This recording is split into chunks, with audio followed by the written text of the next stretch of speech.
Hey everyone, it's Mikki here. You're listening to Mini Mikkipedia, and this Monday I want to chat about the athlete gut.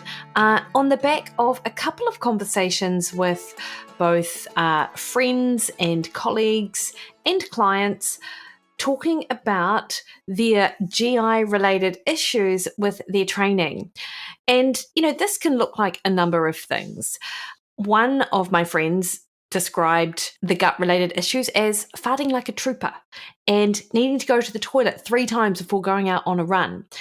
This was another conversation I had with a client who, despite changing up what she ate before exercise, avoiding certain foods, she still had loose stool on her runs. And she even had to change the time that she ran in order to help offset some of the symptoms, but it didn't actually resolve much for her.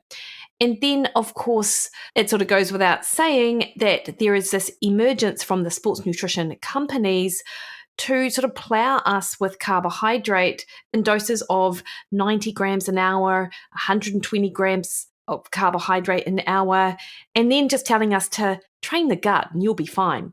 Really, in my practice, 20 years, have I seen this to sort of be the case. And in fact, there are certain reasons why some people are more susceptible to experiencing issues with their gut. And there are other dietary things that can be done to help manage some of these gut-related symptoms. Because GI symptoms are super common, particularly with an endurance-based athlete. Indeed, most competitive recreational, which is what we would come into, not just recreational, even and elite athletes do experience gut complaints at some point in either their training or their racing. And for some of them, it's, super sporadic and it poses no consequences, but for other, it's repetitive. And when it is something that occurs time and again, it does compromise their ability to train to their potential. And then, of course, it compromises their ability to show up the way that they could on race day.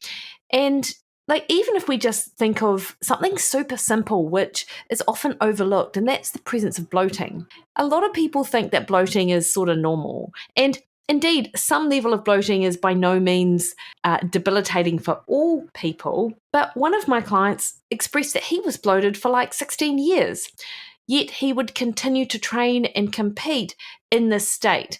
And it almost just became part of his normal day-to-day. It never sort of dawned on him that it was something that could have been resolved with diet. And if you think about bloating, it has such a mechanical consequence on your ability to run properly or sit in a cycling position properly or anything like that. You can't possibly engage your core muscles to the same extent. So outside of the potential GI issues and the subsequent inflammation that can occur when you're not digesting and absorbing your food well, you've also got the potential injury risk of not being able to engage your core effectively, of then this over-reliance on other muscles to hold you in place, and the potential for them to be chronically overworked.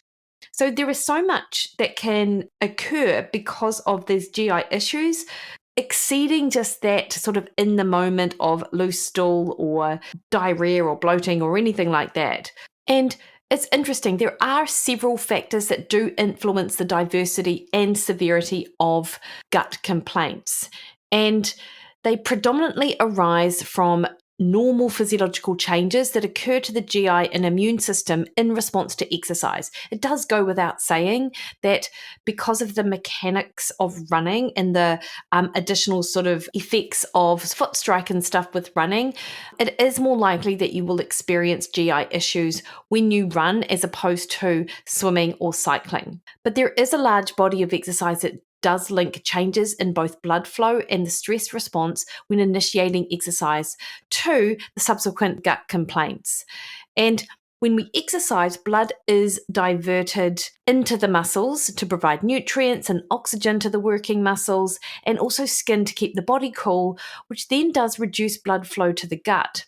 And if this persists for a long time, then the GI barrier may become damaged. And it also becomes highly permeable to unwanted and pathogenic microorganisms, such as bacteria and bacterial endotoxins, lipopolysaccharides. And these are naturally present along the GI tract as part of the gut microbiota, but the localized damage, along with the permeability of microorganisms into the circulating bloodstream, does prompt local and overall immune responses, which we sort of know as inflammation.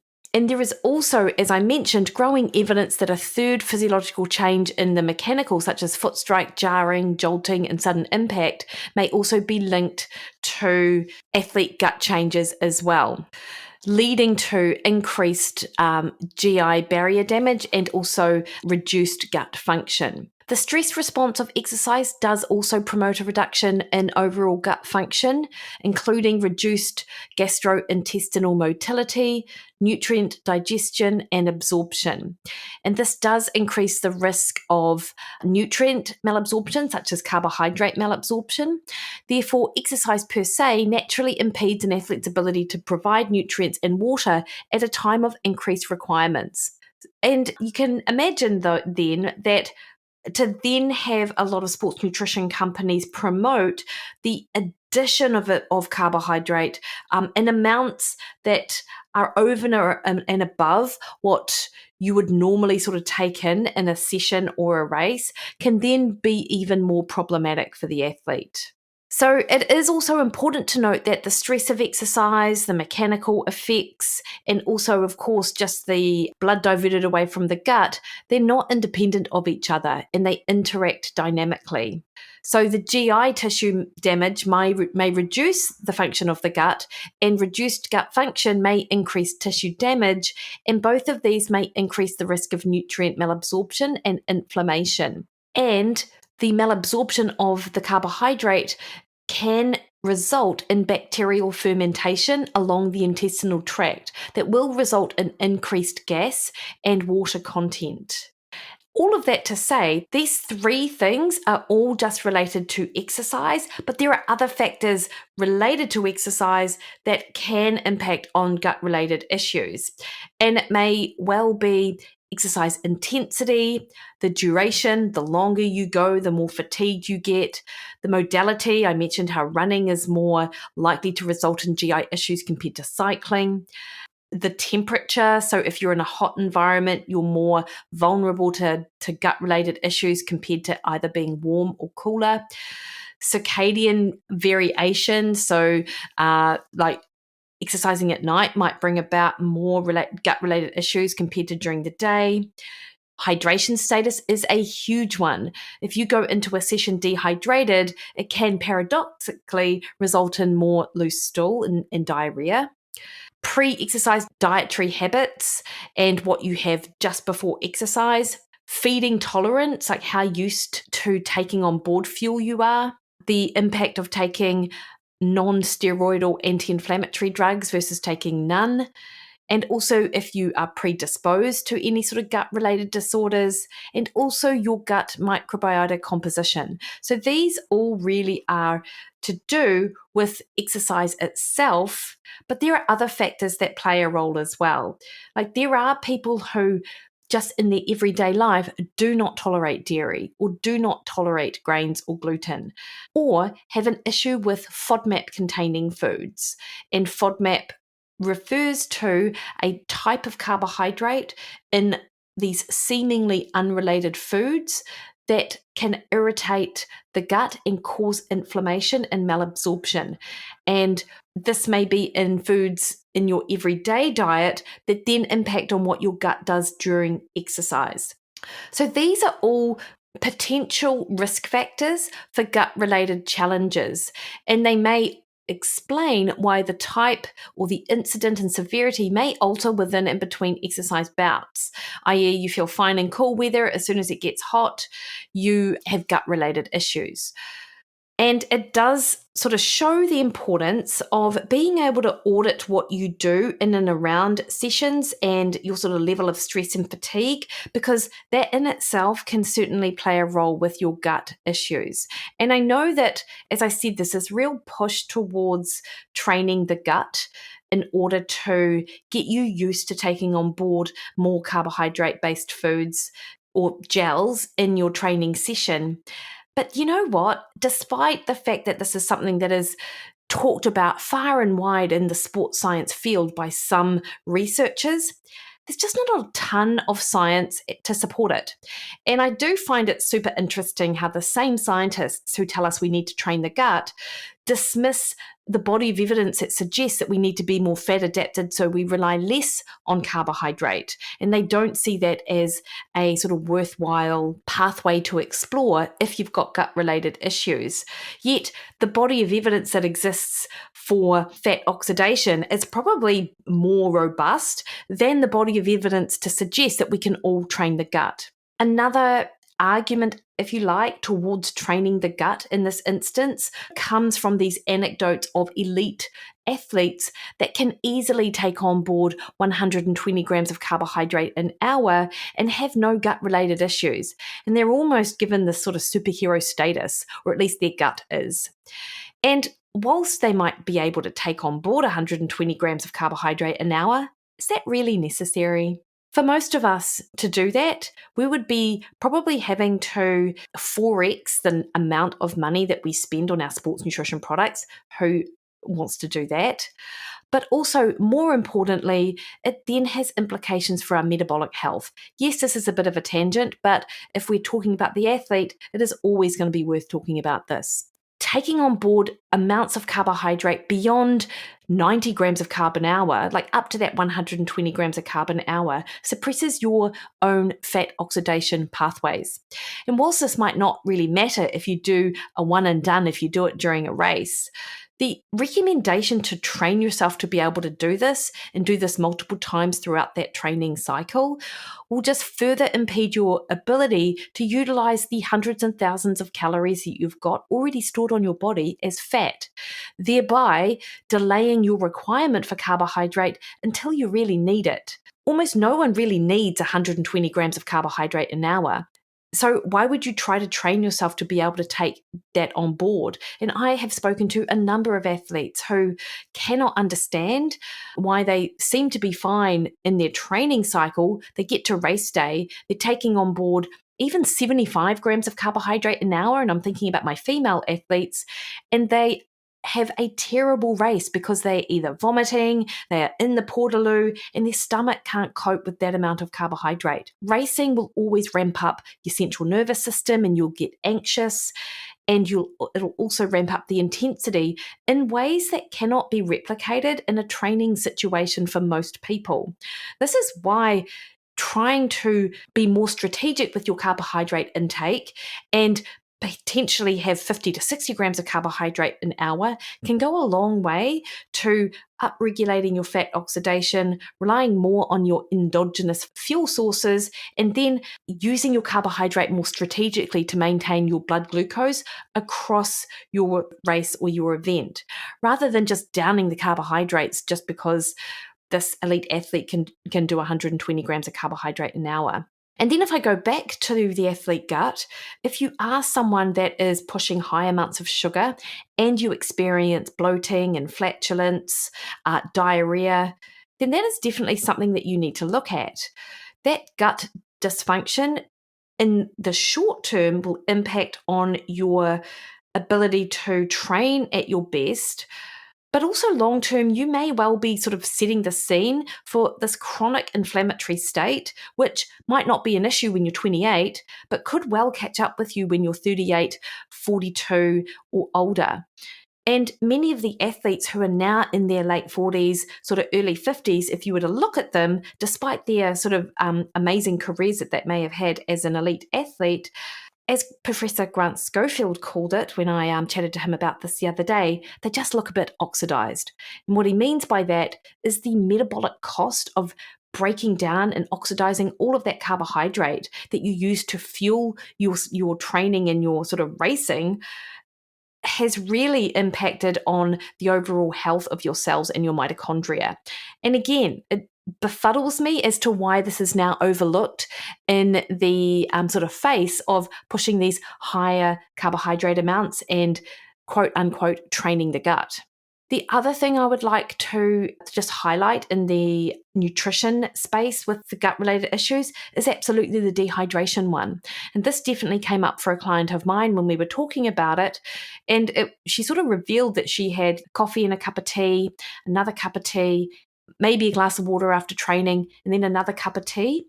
And that was it. Yet she was training, doing double training days, and she was training for an ultra endurance running event.